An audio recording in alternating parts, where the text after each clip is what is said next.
नमस्कार। चलिए आज एक बहुत पुरानी बहुत दिलचस्प कहानी सुनते हैं। एक ऐसी कहानी जब ब्रह्मांड का सारा ज्ञान, सारी समझ एक पल में गायब होने की कगार पे आ गया था। और जानेंगे उस अनोखे नायक के बारे में जिसने इस ज्ञान को बचाने के लिए ही अवतार लिया। जरा एक पल के लिए सोचिए, अगर तारे बनाने का, जीवन रचने का हर एक नियम, हर एक फॉर्मूला ही मिट जाए तो बस यही वो भयानक संकट था जिसने पूरी सृष्टि को वापस शून्य में धकेलने का खतरा पैदा कर दिया था।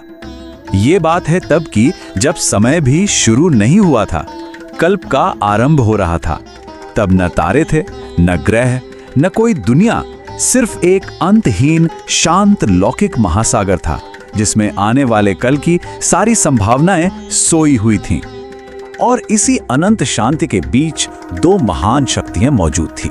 एक थे ब्रह्मांड के पालक भगवान विष्णु, जो आदिशेष की शैया पर गहरी योग निद्रा में थे, और दूसरे उन्हीं की नाभि से खिले एक कमल पर विराजमान थे सृष्टि के रचयिता भगवान ब्रह्मा। अब ब्रह्मा जी के सामने बहुत बड़ा काम था, पूरे ब्रह्मांड को बनाना। पर शुरुआत कहां से करें? तब भगवान विष्णु ने उन्हें दिए वेद। देखिए, ये वेद सिर्फ 4 किताबें नहीं थीं, ये तो समझिए पूरे ब्रह्मांड का सोर्स कोड थे। एक दिव्य इंस्ट्रक्शन मैनुअल जिसमें सब कुछ बनाने का रहस्य छिपा था। ब्रह्मा जी सृष्टि बनाने में पूरी तरह से डूबे हुए थे, पर सदियों के इस काम के बाद उन्हें बस एक पल के लिए थकान महसूस हुई और उन्होंने जमाई ली। अब आपको लगेगा कि जमाई तो ली, इसमें क्या बड़ी बात है, पर इसी एक छोटे से पल ने ब्रह्मांड का भविष्य हमेशा के लिए बदल दिया। बस वही एक पल, जैसे ही ब्रह्मा जी का ध्यान हटा, वो पवित्र वेद उनके हाथों से फिसल गए।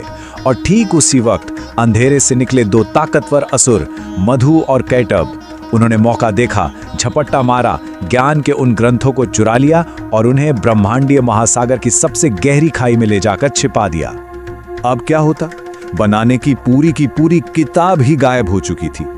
उस दिव्य ज्ञान के बिना ब्रह्मा जी के हाथ बंध गए, सृष्टि का सारा काम ठप पड़ गया और ऐसा लगा कि सब कुछ वापस अंधकार में समा जाएगा। इस घोर निराशा में ब्रह्मा जी को बस एक ही रास्ता दिखा, भगवान विष्णु।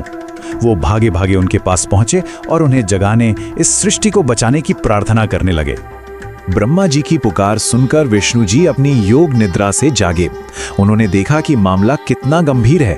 ये कोई ऐसी लड़ाई नहीं थी जिसे सिर्फ ताकत से जीता जा सके, नहीं, इसके लिए तो एक ऐसा अवतार चाहिए था जिसमें परम ज्ञान भी हो, अटूट पवित्रता भी हो और असीम शक्ति भी। और तब विष्णु जी ने एक ऐसा रूप लिया जो किसी ने नहीं देखा था। हयग्रीव अवतार, शरीर इंसान का लेकिन सिर एक सफेद घोड़े का।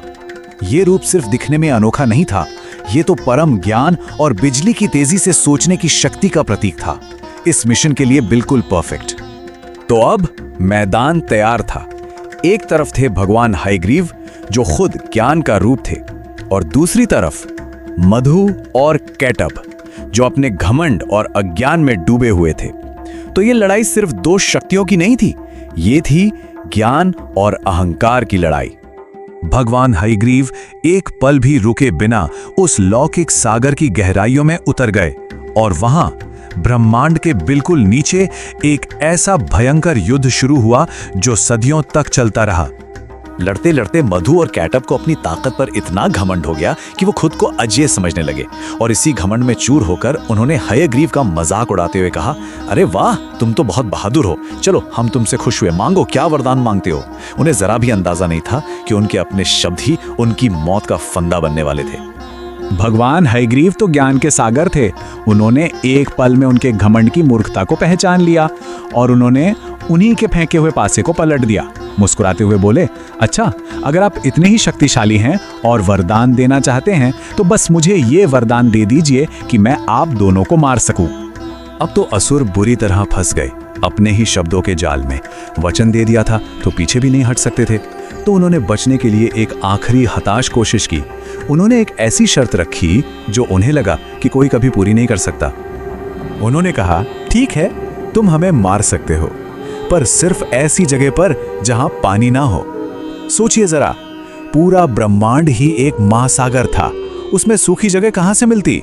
उन्हें लगा बस अब हम हमेशा के लिए बच गए।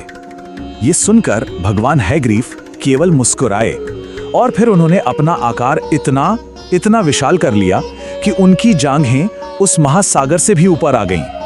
उन्होंने उन दोनों असुरों को उठाया और अपनी सूखी जांघों पर रख दिया, वो जगह जहां पानी की एक बूंद भी नहीं थी। और बस शर्त पूरी हो गई। भगवान हैग्रीव ने अपनी जांघों पर ही उन दोनों का अंत कर दिया। इसके बाद उन्होंने वेदों को सागर की गहराइयों से निकाला और वापस ब्रह्मा जी को सौंप दिया। तो ज्ञान का प्रकाश एक बार फिर से जल उठा। ब्रह्मा जी ने सृष्टि बनाने का अपना रुका हुआ काम फिर से शुरू किया।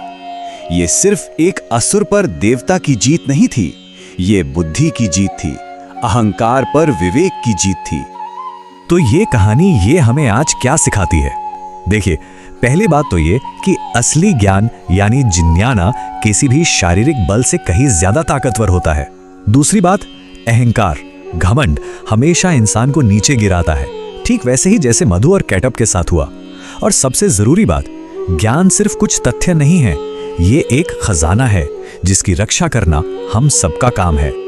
भगवान हैग्रीव ने तो पूरे ब्रह्मांड के ज्ञान को बचाया। ये कहानी हमें सोचने पर मजबूर करती है कि हमारे अपने जीवन में वो कौन सा ज्ञान है जिसकी हमें रक्षा करनी है। क्या वो हमारी संस्कृति है, हमारे बड़ों की सीख है, या किताबों में लिखी बातें? वो कौन सी कीमती समझ है जिसे हमें संभाल कर रखना है और आगे बढ़ाना है? इस पर सोचिएगा जरूर।